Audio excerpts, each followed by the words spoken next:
Welcome to Midnight's Edge After Dark. I'm Rob Robot Shlomo Gallo, and with me today is Tom Connors and Matt Weiss. How's it going, guys? Doing good. How you doing, Matt? Doing good. Today we're going to talk about superhero fatigue. Is it real? Is it something more? We're going to explore the box office slump and give our insight as to what's going on in Hollywood and what could possibly fix it. I guess just to kind of start out the conversation, I think we all kind of talked about this a little bit beforehand, so we're all in kind of a conclusion here that we don't really think there is a superhero fatigue per se, but we will kind of explore this a little bit more. I just gotta say up front, the box office is down 10% from last year, and this is a big issue in Hollywood right now, and we have several films that have barely crossed, anywhere near $500 million in the U.S., and when you sit here and look at the top 10 grossing films of the year so far, a good majority of them are superhero films. So, what are your guys' thoughts on this whole idea of this aura of superhero fatigue out there? What do you guys think about it? Rob, why don't you go first? I don't think there's superhero fatigue, personally. And the people who are saying that are, I hate to use the stereotype, there's a lot of people out there who just hate anything that's popular. Call them hipsters, call them, trendy, the trendy kids, call them contrarians, whatever you want to call it. They're always going to knock whatever's popular. If it's not superhero movies, it's going to be Fast and Furious movies. It's going to be Transformers movies. It's going to be zombie movies, whatever. They're just going to hate it for the sake of hating it so they can look like an independent thinker. But overall, I think there is a larger issue here. And it's not just superhero movies. I think the whole movie going experience has just deteriorated right to the point where people are just fed up. I'm like, and I've actually said this quite a few times, it takes a lot for me to get out to a movie these days. I mean, there's certain movies I'm always going to see. I'm always going to see a big Marvel movie. I'm always going to see a James Bond movie. I'm always going to see a Star Wars movie. I'm always going to see those. But other than that, I mean, I really don't want to be bothered. It's just, like I said, the whole experience has just gotten to a point where it's just such a drag, to use a dated term. It's become stagnant at this point where, we've seen articles now where they're trying to get people to come to movie theaters because the movie theater experience is supposed to be the experience that sells you into seeing this movie to begin with. We already, it's not the days of yesteryear where you were enticed to go to a movie theater because it had air conditioning. You don't really have that anymore where the amenities that what makes it better than my living room, which I can go to Best Buy and amplify my movie experience in my own personal home.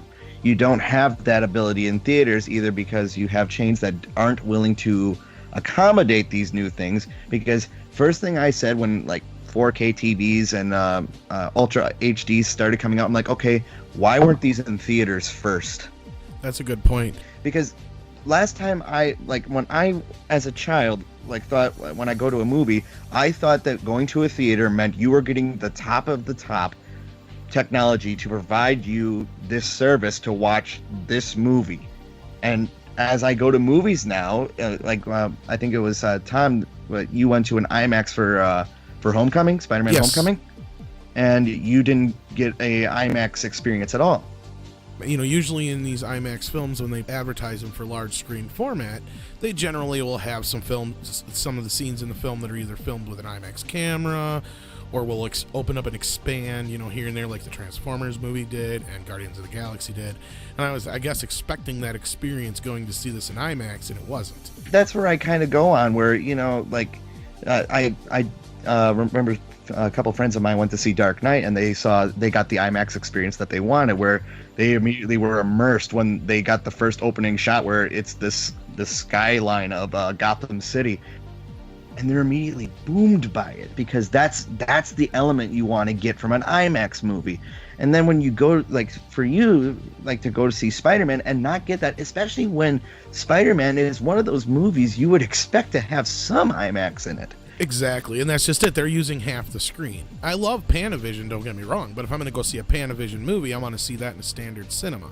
when I go to see an IMAX movie, I expect to see something in IMAX. You know, that's kind of where that goes. And I guess we'll feed more into the movie theater aspect here. And I guess that's really where part of this is coming from. It's not so much, and that's what you're saying, is there's no superhero fatigue here. It's the fact that the presentation is lacking. And this is something we've touched on in other podcasts in the past when we were the Film Buff channel and stuff like that, where theaters just aren't like, and you were saying with HDR and all that other kind of stuff, is theaters are not seemingly to keep up with the technology. And I think a big problem with that is and kind of expand on that, is you don't have a lot of James Camerons and all these kind of guys nowadays that are actually pushing the envelope forward. And that's kind of I can see it coming in the future, and I think we'll talk about all this a little bit more later in the show. But like James Cameron here with his next movies, he's trying to push 3D without the glasses, which I think is a brilliant step. But that's, and because it'll use like holographic cameras or projectors, sorry, not cameras. There's like a good 1 out of 4 people, I think it is, can't actually see polarized 3D, which is basically what Real D and IMAX is, if you're wondering what I mean by that. And that's to where you have the glasses that are clear, and you don't have to use the red or blue or red and green, whatever, what have you. So I think then this will help with those people, because they'll actually be able to see it, because you're not looking through these polarized glasses, and you should still be able to experience the 3D. But that's a little far off, and I don't see too many theaters implementing this. And that's the problem, is I don't think we have a lot of these pioneer maverick directors and filmmakers out there now that are pushing the technology forward as much.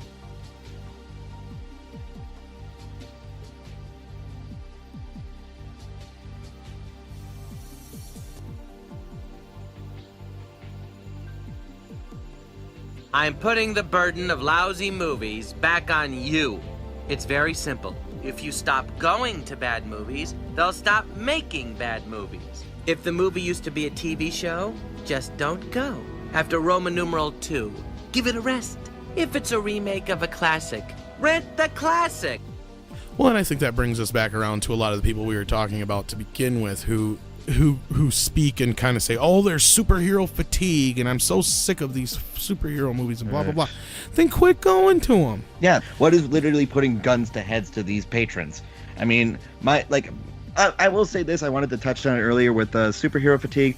The only time I really experienced superhero fatigue was for Spider-Man. I did hold some reservations, because I have a thing against Sony now where I believe that they ousted Raimi after Spider-Man 3 and all that, where, you know, they pushed way too much of their influence instead of Raimi's influence into Spider-Man 3.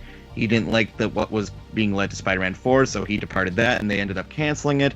Then they had Mark Webb, who was going to be a Ghostbusters director, if I remember correctly. He was going to helm that, yes. And they turned that one down. It's not the worst film, but the second one, it's just a repeat of what happened with Spider-Man 3. You just have so much going on, and there's no compass to navigate you which way the story is supposed to go. You were saying about, you know, what's holding guns to people's head, why are they still going to these movies? There's actually it's a very interesting thing, and actually this happens a lot too in the video game world. I don't know if you guys are big gamers or if you play video games or whatever. Casual. I play them once in a while, I just don't have the time to. Well, everybody's familiar with the Call of Duty series, right? Yep. And the same thing. People talk about Call of Duty fatigue. Oh, I'm sick of Call of Duty. I'm sick of Call of Duty. I want to play something else. Same formula. Copy and paste. And it's a similar analogy you can draw to superhero movies, but they keep selling. The Call of Duty games, much like superhero, people are still buying Call of Duty games, much like people are still going to superhero movies. Or Madden games is another good. Because, you know, yes. Everybody bitches that every year it's no different than last year. Then quit buying them for a while. But there's this feeling out there in gamerdom, and probably among moviegoers too. I think it's similar. Yeah, I know what you're getting at. Go ahead. Buy it anyway, hoping it's going to be different. Then they take to the internet and complain. Well, I'm making my voice heard. They don't want to be left out of the water cooler talk on Monday morning. That's what it is. And it's selectivism too. Like you say it, but you're not going to amplify on it. You're not going to act based on it. Sorry, I'm cutting out a little bit. You're not doing anything to other, just, you know, especially it's the Facebook virus itself, where, you know, I have to have my voice be heard, but damn it if someone tells me what to do. Yeah. Yeah, like I said, it's the selectivism. They go see these movies, and to them, it's more important. They go see these movies, so they go buy these games, and it's more important that they make their voices heard, quote unquote, on Twitter or on Facebook, and they send the message. Well, they've got your money. Oh, the only message that they're getting is that if they make another one of these, you're gonna buy it, or you're gonna go see it. Not only that, you're self-promoting the game too. Exactly. Yeah. Whether it's good or bad, you're still talking about it. Exactly. People are gonna say, "Oh, is this game or is this movie really that bad?" I have to find out for myself. Exactly. Yeah.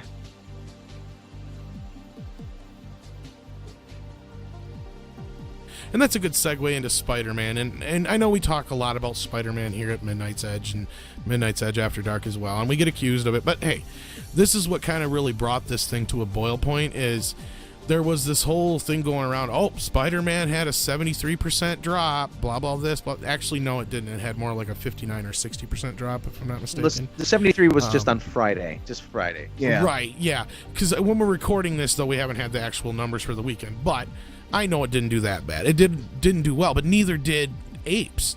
It did okay. But here's a situation, I think, where this year especially, and this is one thing I guess we'll touch more on Spider-Man because we were talking a lot about that too, but I don't think it's superhero fatigue so much as big tentpole movie fatigue. They've got too many of these tentpole movies opening up right after another, to take us back again. We always keep talking about the 70s and 80s as this golden era of film. Well, it was. You didn't have too many movies opening up on the same day all the time. Generally, the studios would pick like one weekend a month, and they wouldn't compete with each other so much as they did. And then in the summer, it started heating up a little bit more throughout the 80s, to where they did start doing that a lot more. But I mean, there was a time where the average studio only released like 12 to 15 movies a year. To add on to that, where I pointed this out on Midnight's Edge and Film Buff, where I was surprised to see that Sony Pictures had released a Baby Driver within weeks after Transformers, and then not even 2 or 3 weeks before Homecoming. I'm like, you're just screwing this movie. You're not even to have your own movie too, like despite whether you like it or not, and whether this is a movie that's supposed to make you money. And you are releasing it without even so much as a month of grace. And I'm just like, it's a good movie. Like you're taking a guy like Edgar Wright, a proven director, mind you, and taking his work and just smashing it in this Oreo cookie mess. Like, you're not giving the fair advantage of what this movie deserves, to be honest. Like, I'm not saying that it deserves a box office. It deserves an opportunity to gain that box office. Like I said, saturation. I mean, Sony's going to saturate their own universe. They're going to cut their nose off really despite their face with the Venom spin-offs. Well, they're just they're doing everything. I swear they're doing anything they can to base it off of what Deadpool is, because as soon as I heard comedy, I'm like, oh, Deadpool. Because that's partial comedy itself, and I just see this thing not working the way it is. And to me, this is Sony's last viable franchise that they haven't tainted yet. To be fair, every studio in Hollywood is basically guilty of this right now. Yeah. You look at what Lionsgate did with Power Rangers. Oh, we're doing 6 of these fuckers. You know what I mean? It's like, these they can't even let the Universal monster movies, another perfect example. This is the second time they've tried this shit now. And if they get any farther than 1 or 2 more movies, I'll be surprised. Because this is what Hollywood has been doing for a while now, and they just don't get it. Worry about the first movie and before you start worrying about all these sequels. Yes, I know you want to do the same thing that Marvel is doing, but they even had to lead up to this shit. They didn't do it right out the gate. They waited 5 films. They waited right, 5 they films. They teased it, but they didn't build it up. To be fair, the only movie in those early pack that had the issues with that was Iron Man 2, because it had to carry so much of this. We're building this world. This is this character. This is this storyline. This is this person. This is on top of trying to do an Iron Man 2 movie. But I digress. It did let people wonder too, could this actually happen? Because this was at a time where I think Paramount held the rights to Iron Man and Well, they did the distribution rights. Marvel That's Studios it. had kind of basically just kicked themselves off as an actual studio. And Hulk was owned by Universal, Spider-Man, and all those rights were all over the place. So they're like, well, what do we got? Universal's just been sitting on the Hulk rights and just taking the paycheck from Marvel Studios at this point. Yeah, Which I'm still Yeah. surprised that there isn't a TV series by Hulk yet. I'm like, where's that? You know? That would have been smart, but yeah.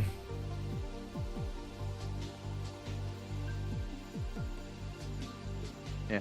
Well, like I said, and there was another thing. We had no idea if this was even going to work either. I mean, the whole Avengers like, not to interrupt, Rob, I'm sorry.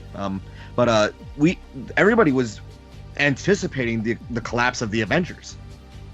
I remember that It going was into the the biggest, theater. Like, it was the everybody was biggest saying, gamble in Hollywood history. Yes. like, everybody's like, there is no way this is going to work. There's too many It's characters. not only that, the movie cost what, like $200 million? Oh yeah. Yeah, And none of the movies to that point, other than Spider-Man, had even grossed that kind of money. And I get a feeling though, by the time Infinity War rolls around, we are not going to be hearing anybody else talking about superhero fatigue. I mean, it just, the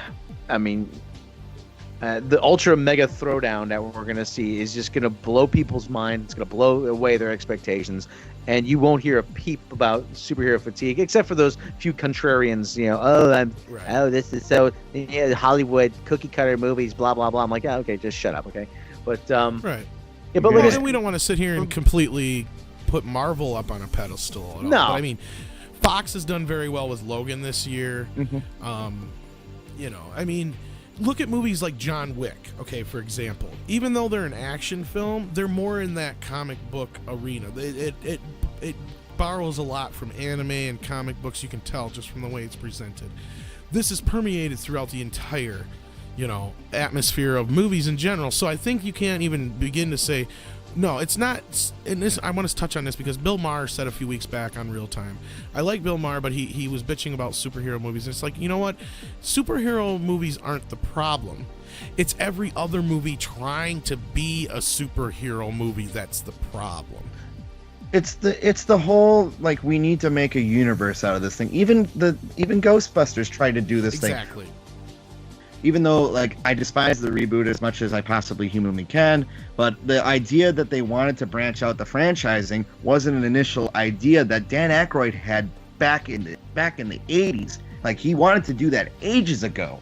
So, do I discount them for trying that? Not really, but like, I would like to see a Ghostbusters movie where it's not in New York, but everything else where, this has to be interconnected to be some huge thing. That's the only problem I would have with this new Ghost Corp universe, is that I don't want to have some culminating event where they all have to meet up in New York to meet the new big bad of this and turn it into a pseudo Avengers carbon copy. I don't need that anymore. It's been done. And that's what I fear with Justice League, is that it's going to be this, this huge culminating factor of like, this is where we need to all unite together and do this because Marvel did it and we're about how many years late on doing it.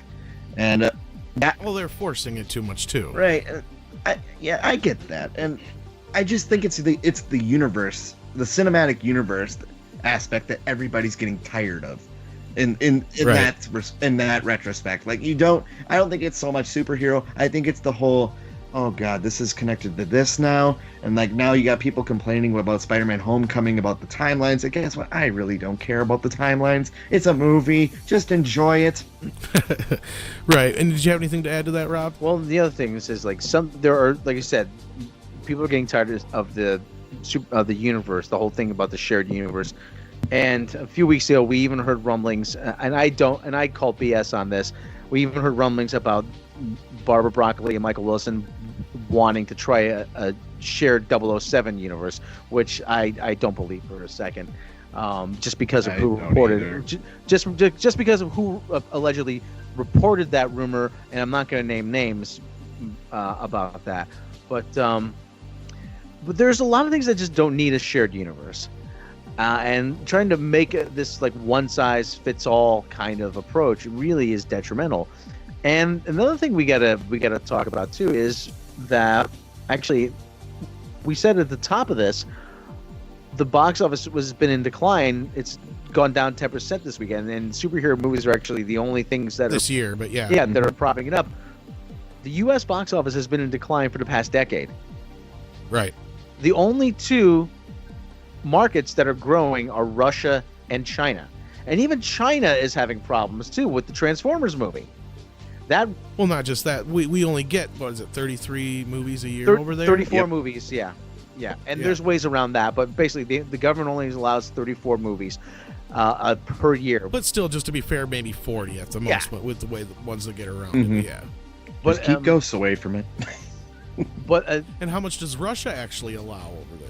I'm not sure, but Russia is actually they're adding a lot of digital theaters. Okay. I don't know what the number is, but they're opening a huge number of digital theaters over there, and for them, movie going is still a relatively new experience. I mean, to see a big Hollywood movie, I'm like, but this leads us to a problem of movies not translating and having to simplify a lot of films to get them across to international audience. I don't want to assert that the international audiences are less intelligent than American audiences or less This is something sophisticated. we've touched on before, yeah, is that we don't think that, then they're getting just as upset as we are with these Yeah. films. I think movies like Alien Covenant, Transformers, Fast and stuff like Furious, that and are all per- like yeah, a all perfect these like example. where Well, we Fast need to and have Furious these is still doing well, but yeah. sorry, these jam-packed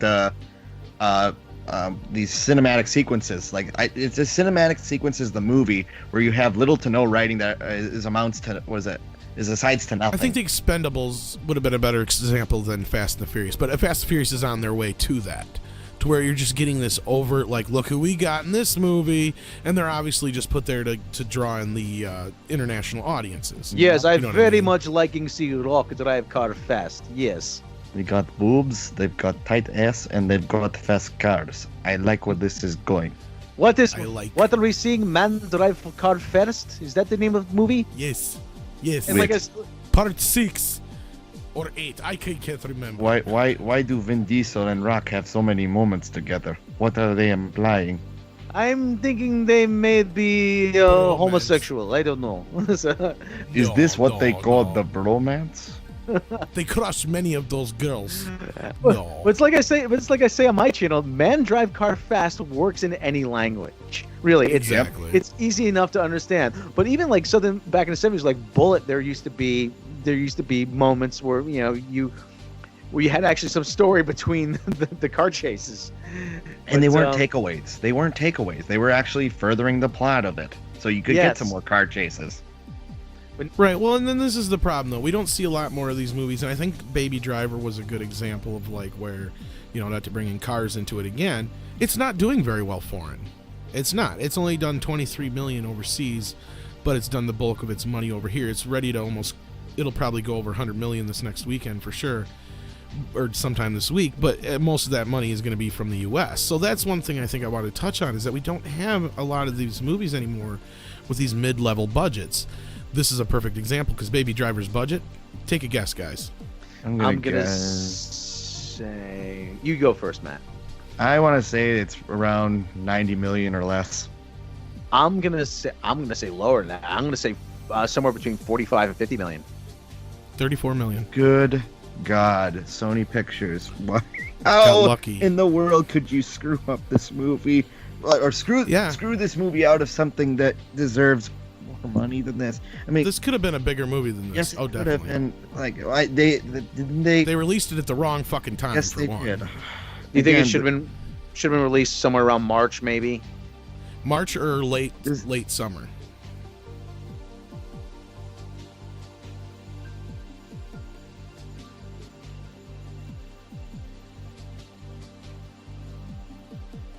Then I guess what can we suggest to Hollywood from here on out, just to close things out? What do we really see happening in the future, despite what we would suggest to them, I guess, is a better way of putting it. I'll let you go first on this one, Rob. What I would suggest would be to spread the release schedule out a little bit more. I mean, we don't need every single big tentpole release in between May 1st and July 30th.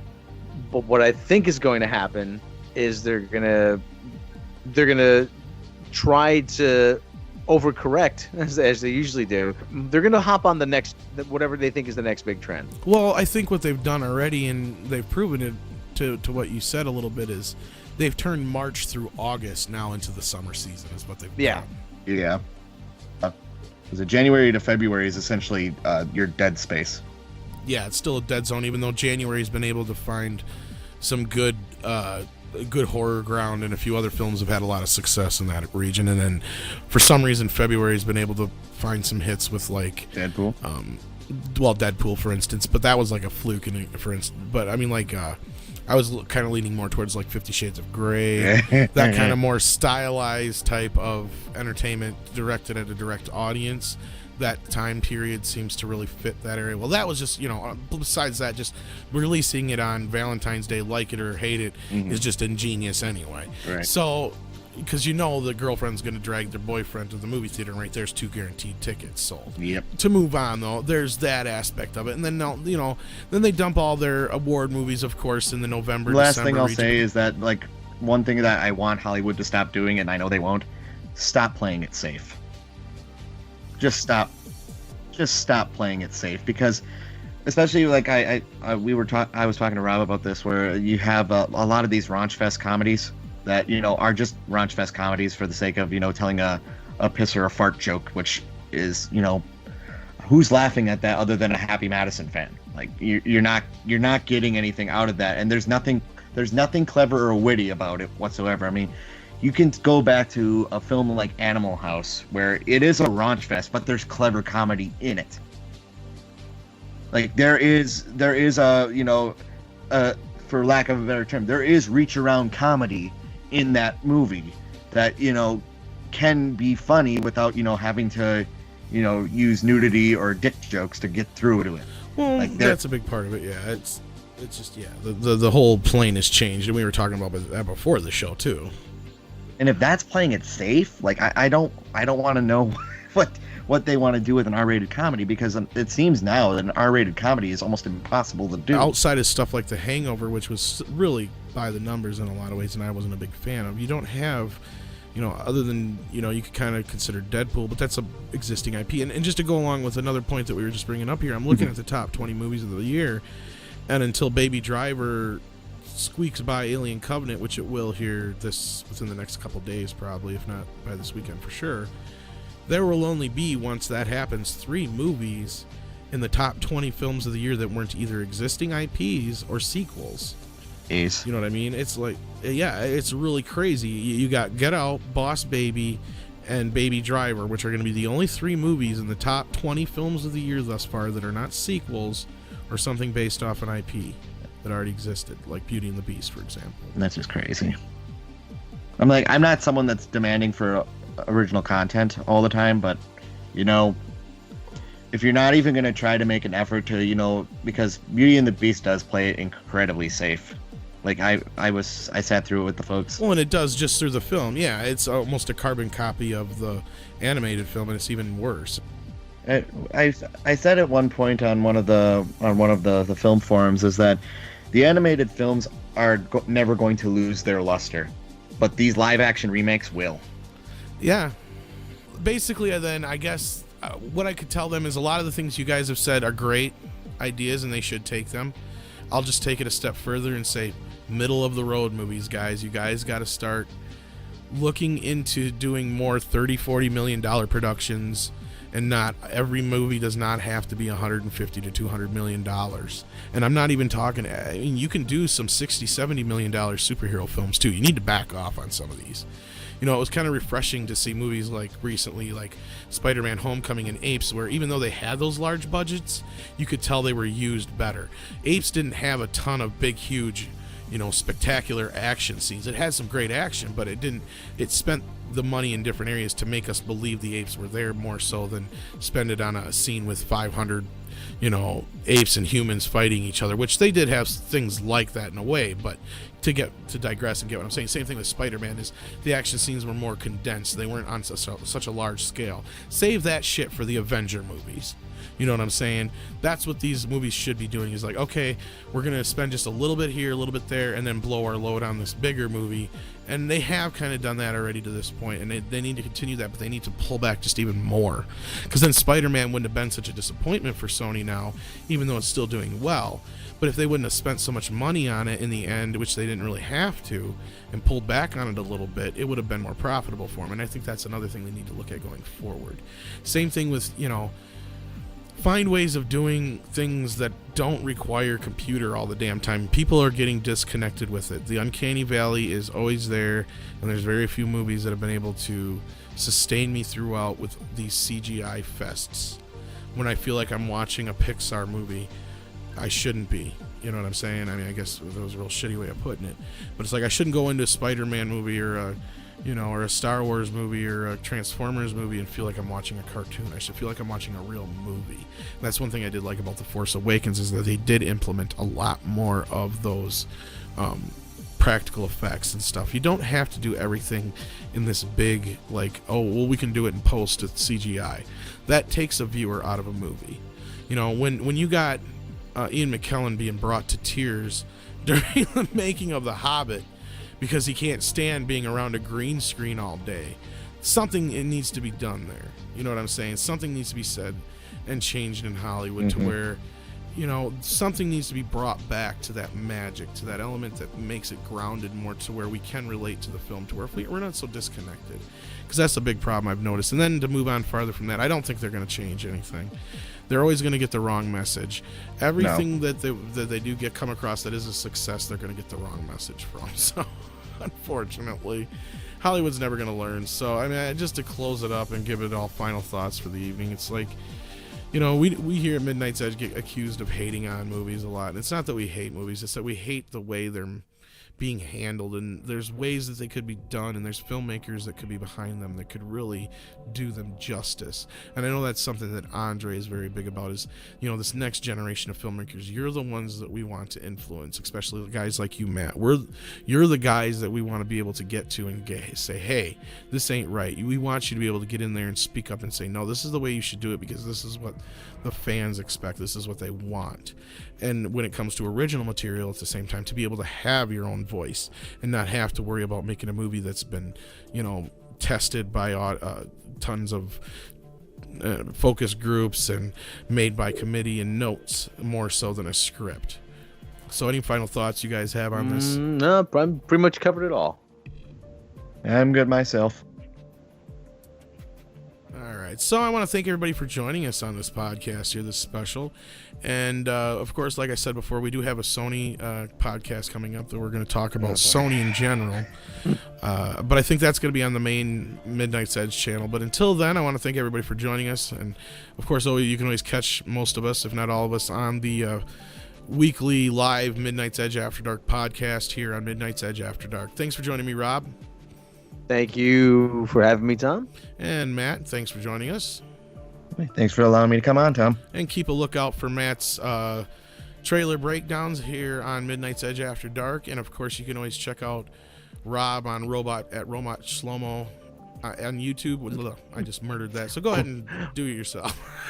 Yeah, you can check me out at Robot Shlomo on YouTube. I'm the only one on there. And you could, if you want to drop me a line, say you like me, say you don't like me, you could go to Twitter at Robot Shlomo on Twitter. I'm the only Robot Shlomo on there, too. And, of course, you can always catch him here on Midnight's Edge After Dark and on the regular Midnight's Edge channel, which is, of course, where you can also catch me all the time, Tom Connors, and all my other information is down below if you want to get me on Twitter. And, of course, join us on the Facebook page for Midnight's Edge. And just want to say thanks, guys. And if you guys have any thoughts about Hollywood could do and fix, go ahead and let us know down below. Do you guys believe that there's superhero fatigue? I mean, obviously, all the three of us don't, but there's probably a lot of you out there that do, and we've talked about you, and we're not trying to call you out and say you're wrong. Tell us why you think that there's superhero fatigue, or why you have superhero fatigue, and hopefully you're just not one of those people we were talking about where they're just trying to hate on it because it's popular, like Rob said. Thanks again for joining us here on Midnight's Edge After Dark. Tell them you want stories about people, not $100 million of stunts and explosives. People, it's up to you. If the movie stinks, just don't go. If you like this video, then please hit that subscribe button. Due to recent changes made by YouTube, we also encourage all of our subscribers, both new and old, to please hit that bell icon next to the subscribe button as well, so you will be notified when new videos are uploaded. Be sure to check back for news and analysis of the happenings and corporate politics behind the scenes of your favorite genre movies, as well as explorations of your favorite characters and their backgrounds and context here at Midnight's Edge After Dark.